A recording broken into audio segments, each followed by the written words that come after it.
Halo viewers, kembali lagi di Sinopsis Film Official. Kita akan mereview drama Cina yang berjudul Hidden Love part ketiga. Langsung disimak saja ya.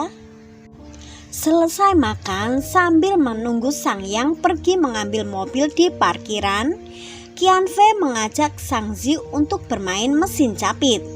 Sang Zi tertarik dengan sebuah boneka, tetapi tidak berhasil mendapatkannya. Xiaozu ternyata memperhatikan dan menawarkan diri untuk membantu. Berhasil, dia mendapatkan boneka beruang putih yang diinginkan Sang Zi. Sambil memberikan boneka itu, Xiaozu menyuruhnya untuk tidak menangis lagi. Senyum Sang Zi semakin lebar. Ini benar-benar mengingatkannya akan masa lalu. Setelah membantunya menemui Guru Shen, Xiaozu juga mengantarkannya pulang sekalian mau menasehatinya. Sang Zi nggak mau mendengar nasihat lagi dan berbohong kalau kakaknya tidak pernah menasehatinya lagi setelah membantu ketemu guru. Xiaozu tidak percaya dan mau menelepon Sang Yang untuk bertanya langsung. Sang Zi panik dan mengeluarkan jurusnya lagi pura-pura nangis.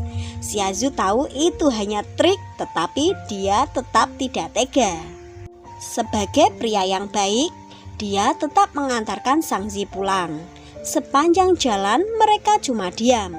Sang Zi yang memulai pembicaraan dan mengajak Xiaozu berjanji untuk merahasiakan yang terjadi hari ini. Xiaozu bersedia, tetapi Sang Zi juga harus janji agar kedepannya mendengarkan pelajaran di kelas dengan baik dan jangan melanggar tata tertib.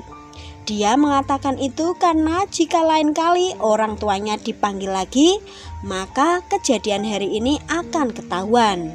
Sang Zi dengan santai malah bilang kalau Xiaozu bisa menyamar jadi kakaknya lagi jika kejadian ini terus terulang lagi. Respon Xiaozu, dia memberikan tatapan tajam mengintimidasi. Sang Zi langsung menunduk dan paham. Xiaozu sangat memperhatikan sekitar. Saat kemarin mampir ke rumah Sang Zi, dia melihat lampu dapur yang kedap-kedip.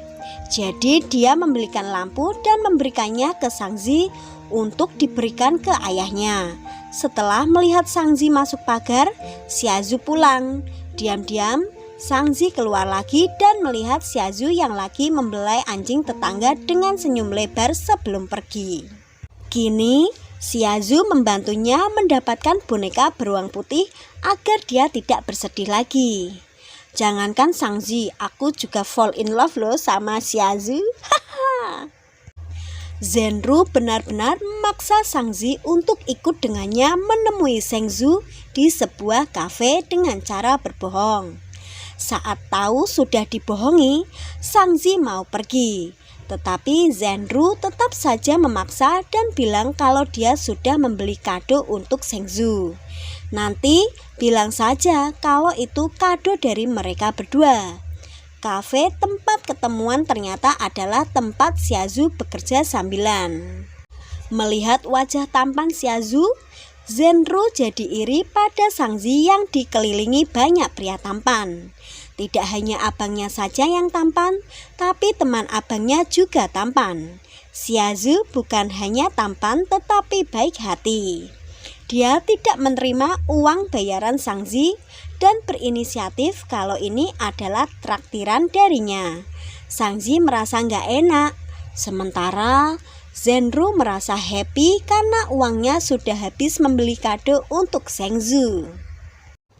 Hati Sang Zi jadi semakin tidak enak saat tidak sengaja mendengar kalau Xiaozu minta gaji dibayar di muka untuk bulan ini sama bosnya.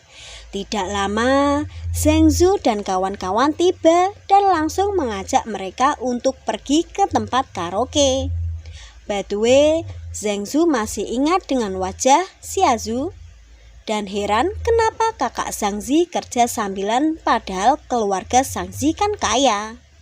Dia masih mengira Xiaozu adalah kakak kandung Sang Zi. Xiaozu yang tahu kalau Sang Zi akan pergi main dengan teman pria menasehatinya untuk berhati-hati dan harus pulang sebelum malam. Sebelum pergi, Sangzi memberikan Xiaozu uang untuk makanannya karena dia merasa tidak enak Xiaozu mentraktirnya. Padahal Xiaozu juga lagi kekurangan uang karena Xiaozu tetap tidak mau menerima. Maka Sangzi meletakkan uangnya di meja dan langsung pergi. Di tempat karaoke, hanya Sangzi yang tidak bisa menikmati pesta. Dia benar-benar terlihat terpaksa berada di sana. Begitu lagu ulang tahun berakhir dan sebelum Zhengzhou menyatakan cinta padanya, Sangzi langsung pamit pulang. Zhengzhou langsung mengejarnya. Sementara Zhenru kelihatan kesal pada Sangzi. Zhenru ini kelihatan suka sama Zhengzhou dan hanya memanfaatkan Sangzi biar bisa dekat dengan Zhengzhou. Zhengzhou berhasil mengejar Sangzi dan mengajaknya bicara. Kebetulannya mereka bicara di dekat samping kafe tempat Xiaozu bekerja. Xiaozu bisa melihat keduanya dari dalam kafe.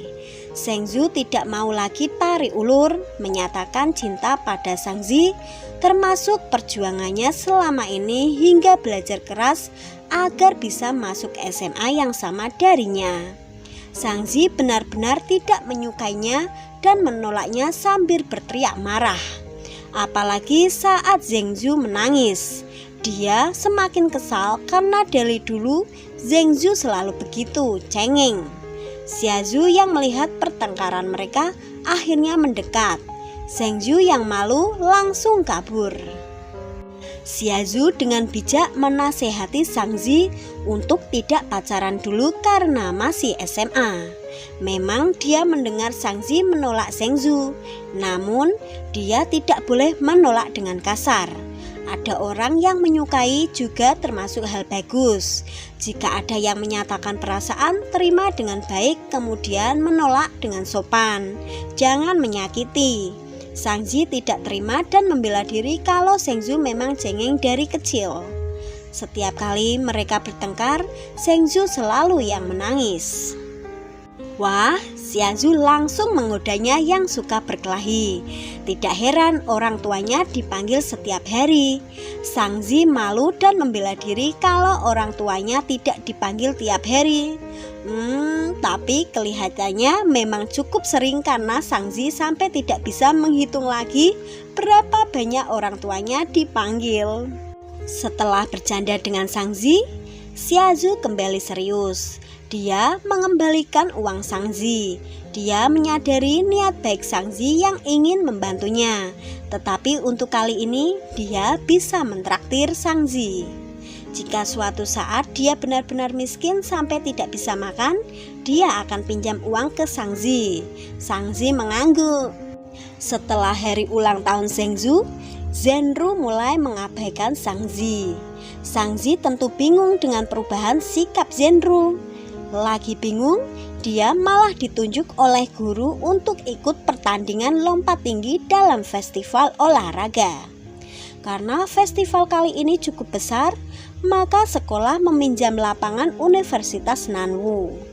Sangzi tidak pandai olahraga dan menolak dengan berbagai alasan. Tetapi guru tetap mendaftarkannya karena setiap siswa wajib ikut serta. Menang kalah tidak penting, yang penting adalah tekad untuk berpartisipasi. Hari festival tiba. Zhenru masih saja mengabaikan Sangzi. Dia malah lebih memedulikan pertandingan Zhengzhou daripada mendukung pertandingan Sangzi. Padahal Zhengzhou saja sudah bersikap seperti biasa lagi sama Sangzi meskipun sudah ditolak. Karena festival diadakan di kampus Nanwu, maka panitia perlombaan juga adalah mahasiswa di sana. Salah satunya adalah Sangyang dan Xiaozu. Sialnya Sangyang dan Xiaozu yang bertanggung jawab untuk lomba lompat tinggi.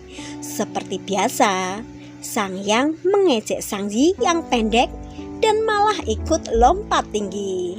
Dia juga menertawakan Sangzi yang memiliki nomor peserta 155.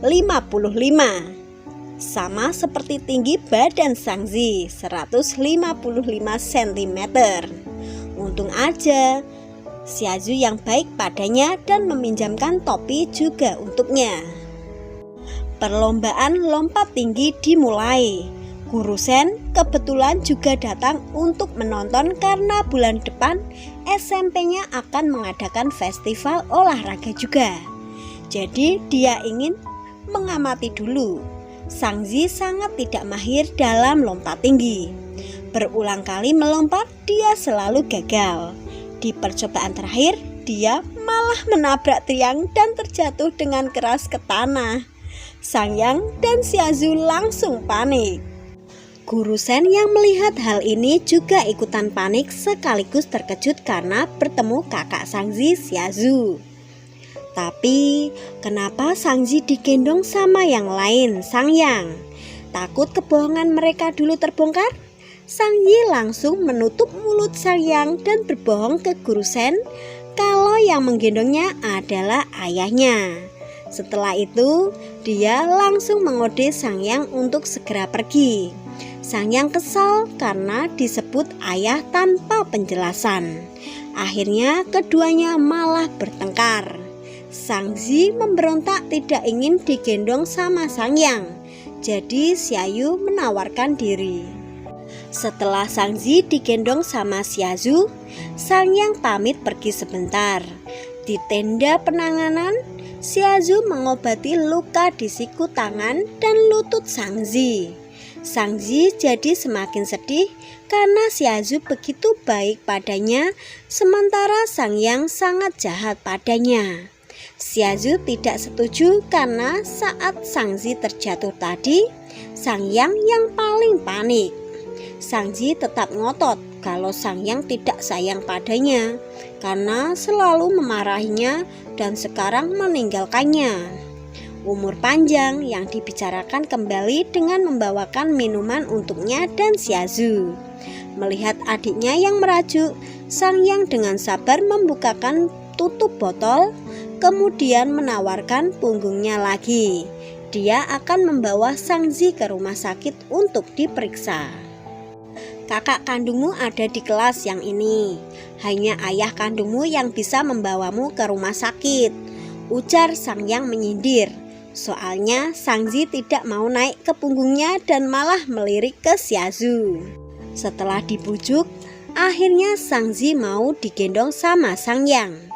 Baru beberapa langkah, Sangzi melihat Xiaozu yang sudah sibuk menolong anak lain yang terluka. Sangzi jadi sedih karena sikap baik Xiaozu bukan hanya untuknya, tetapi untuk semua orang. Dia bukan orang yang istimewa untuk Xiaozu.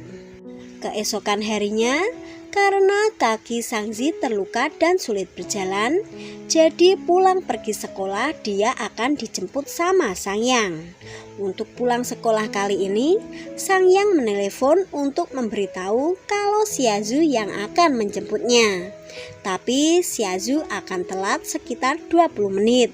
Jadi tunggu saja dan jangan merepotkan.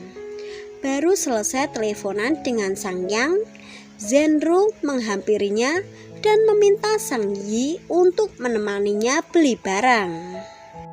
Epilog dari Hidden Love part ketiga ini, Sangyi lagi sedih karena menyadari kalau dia tidak seistimewa itu bagi Xiaozu.